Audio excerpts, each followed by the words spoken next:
നെതർലൻഡ്സിലൊക്കെ പോയി കോടികൾ മുടക്കി പഠിച്ചു എന്നിട്ട് നടപ്പിലാക്കിയില്ല എന്ന് പറഞ്ഞ് ഇടതുപക്ഷ ജനാധിപത്യ മുന്നണി ഗവൺമെൻറ്റിനെതിരെ വലിയ വിമർശനം ഉന്നയിക്കുന്ന ഒരു പദ്ധതിയാണ് റൂം ഫോർ റിവർ പദ്ധതി എന്ന് പറയുന്നത്.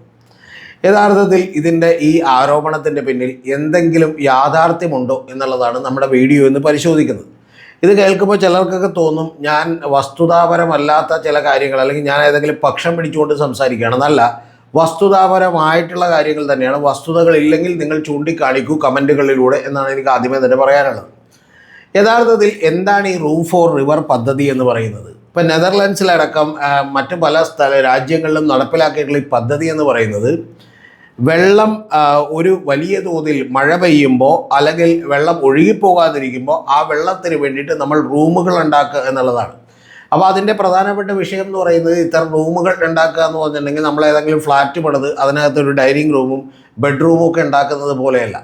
കാരണം അതിനകത്തുള്ള കൃത്യമായിട്ടുള്ള ഒരു റൂം ഫോർ റിവർ എന്ന് പറഞ്ഞാൽ ഭൂമിയിലുള്ള കുഴികളും തടാകങ്ങളും അതുപോലെ തന്നെ മറ്റു കാര്യങ്ങളും ഒക്കെ ഉപയോഗപ്പെടുത്തുക എന്നുള്ളത് തന്നെയാണ്. അത് യഥാർത്ഥത്തിൽ ഭാഗികമായെങ്കിലും ഇടതുപക്ഷ ജനാധിപത്യ മുന്നണി ഗവൺമെൻറ് ഇവിടെ നടപ്പിലാക്കിയിട്ടുണ്ട്.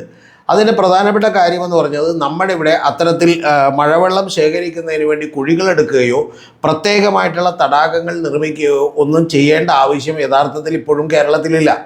കേരളത്തിൽ ആകെ ചെയ്യേണ്ട ഒരു കാര്യമെന്ന് പറയുന്നത് നമ്മുടെ നിലവിലുള്ള ജലസംഭരണികളുടെ ആഴം വർദ്ധിപ്പിക്കുകയും അവിടെ അടിഞ്ഞുകൂടിയിട്ടുള്ള മാലിന്യങ്ങൾ അത് എടുത്തു മാറ്റുകയും ചെയ്യുക എന്നുള്ളതാണ്.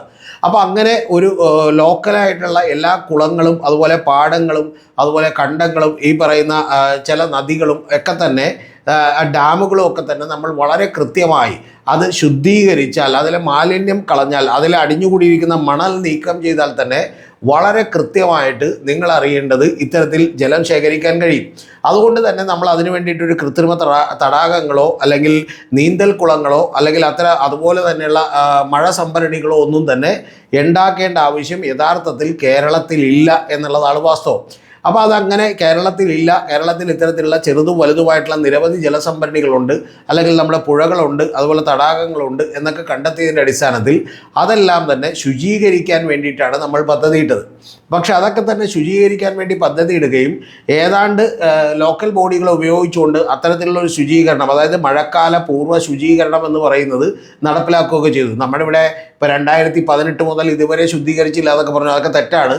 2018 അല്ലെങ്കിൽ 2019 ഒക്കെ ഇത് ശുദ്ധീകരിച്ചാലും മണൽ നീക്കം ചെയ്താലും ഒക്കെ ഉള്ളൊരു കാര്യം വീണ്ടും മണൽ വന്നടിയുകയും വീണ്ടും അവിടെ മാലിന്യങ്ങളൊക്കെ തന്നെ തള്ളുകയും ചെയ്തു. നമ്മുടെ ജനങ്ങളുടെ അടക്കം ശീലങ്ങൾ അതിനകത്തുണ്ട്.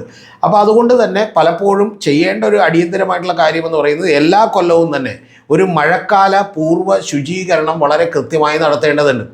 ഈ തവണ അതായത് 2018 1924 ശേഷമുണ്ടായ ഇന്ത്യയിലെ ഏറ്റവും വലിയ പ്രളയം, കേരളത്തിലെ തന്നെ ഏറ്റവും വലിയ പ്രളയം നമ്മൾ കണ്ടു. ആ പ്രളയത്തിൽ 480 പേർ കൊല്ലപ്പെട്ടു എന്നുള്ളത് നമുക്കറിയാം. പക്ഷെ അതിനുശേഷം ഒരു പ്രളയവും ആവർത്തിക്കാതിരുന്നതിൻ്റെ കാരണം നമ്മൾ ഇത്തരത്തിലുള്ള കാര്യങ്ങൾ ഒരു മുഴുവനായും എന്ന് ഞാൻ പറയുന്നില്ല, പക്ഷേ ഏതാണ്ട് ഏറെക്കുറെയെങ്കിലും ചെയ്തിരുന്നു. പക്ഷെ അതങ്ങനെ ചെയ്തുകൊണ്ട് വന്നതിനിടക്കാണ് ഇത്തരത്തിലുള്ള മണൽ നീക്കങ്ങളിൽ പോലും വലിയ ക്രമക്കേടുകളുണ്ട് എന്ന് കാണിച്ചുകൊണ്ട് രമേശ് ചെന്നിത്തലയും അതുപോലെ നമ്മുടെ കുമ്മനം രാജശേഖരനും ഒക്കെ തന്നെ പല വിവാദങ്ങൾ ഉയർത്തുകയും അതിൽ ചിലരൊക്കെ തന്നെ കോടതിയിലേക്ക് ചെല്ലുകയും ഒക്കെ തന്നെ ചെയ്തു. അപ്പോൾ ആ പ്രവർത്തനങ്ങളിൽ ഭാഗികമായിട്ടുള്ള തടസ്സപ്പെടലുകളുണ്ടായി. അപ്പോൾ ഇത്തരം കാര്യങ്ങളൊക്കെ തന്നെ കൃത്യമായി ചെയ്യേണ്ട ആവശ്യമേ ഉള്ളൂ. അല്ലാതെ റൂം ഫോർ റിവർ എന്ന് പറയുന്നത് ഏതാണ്ട് വെള്ളങ്ങൾക്ക് വേണ്ടിയിട്ട് ഡൈനിങ് റൂമോ അല്ലെങ്കിൽ ബെഡ്റൂമോ ഒന്നും നിർമ്മിക്കുന്ന ഒരു പദ്ധതിയല്ല. അപ്പോൾ അത് കേരളത്തിൽ നമുക്ക് പുതുതായിട്ടൊന്നും ചെയ്യേണ്ട ആവശ്യമില്ല. നമ്മൾ ഇത്തരത്തിലുള്ള കാര്യങ്ങൾ ചെയ്താൽ മതി. കൂടാതെ വെള്ളം ഒഴുകിപ്പോകുന്നതിനുള്ള സാഹചര്യങ്ങൾ നമ്മൾ സൃഷ്ടിച്ചാൽ മതി. ഇപ്പം നമുക്കെല്ലാം അറിയാം, ഇപ്പോൾ ആലപ്പുഴയിൽ പൊഴി മുറിച്ച് കൊടുത്തുകൊണ്ട് കൃത്യമായിട്ട് കുട്ടനാട്ടിൽ നിന്നുള്ള വെള്ളം ഇറങ്ങിപ്പോകുന്നതിനുള്ള സൗകര്യം സൃഷ്ടിക്കാൻ കഴിഞ്ഞിട്ടുണ്ടെങ്കിൽ തന്നെ വലിയ തോതിൽ അത് ഈ പറയുന്ന പോലെ ഗുണകരമാകും എന്നുള്ള കാര്യത്തിലൊരു സംശയമില്ല.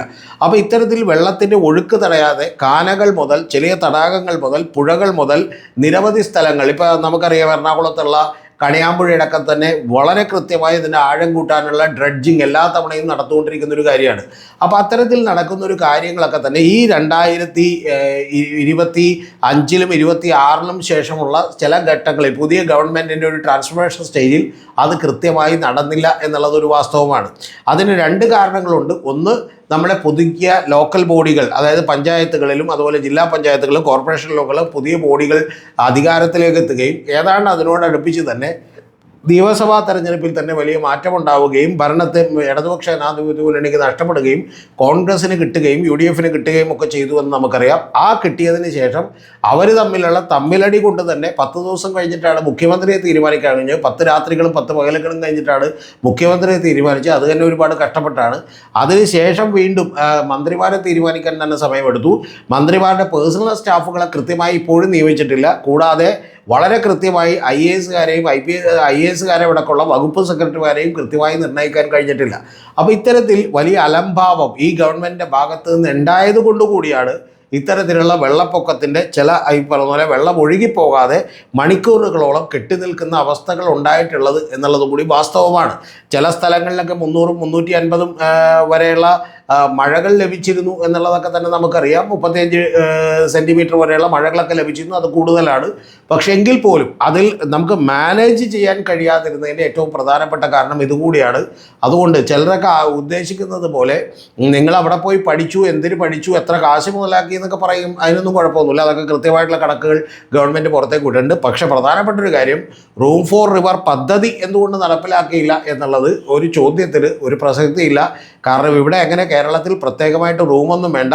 നമ്മുടെ തടാകങ്ങളും നമ്മുടെ പുഴകളും നമ്മുടെ ഈ പറഞ്ഞ പോലെ കനാലുകളും നമ്മുടെ ഈ പറഞ്ഞ പോലെ ജലസംഭരണികളായിട്ടുള്ള നിരവധി പാടങ്ങളും അടക്കമുള്ള എല്ലാ കാര്യങ്ങളും ക്ലീൻ ചെയ്യുകയും അതിൻ്റെ ആഴം കൂട്ടുകയും അതിൻ്റെ സംഭരണശേഷി ഡാമുകളിലടക്കം വർദ്ധിപ്പിക്കുകയും ചെയ്താൽ ഇത് നടക്കും.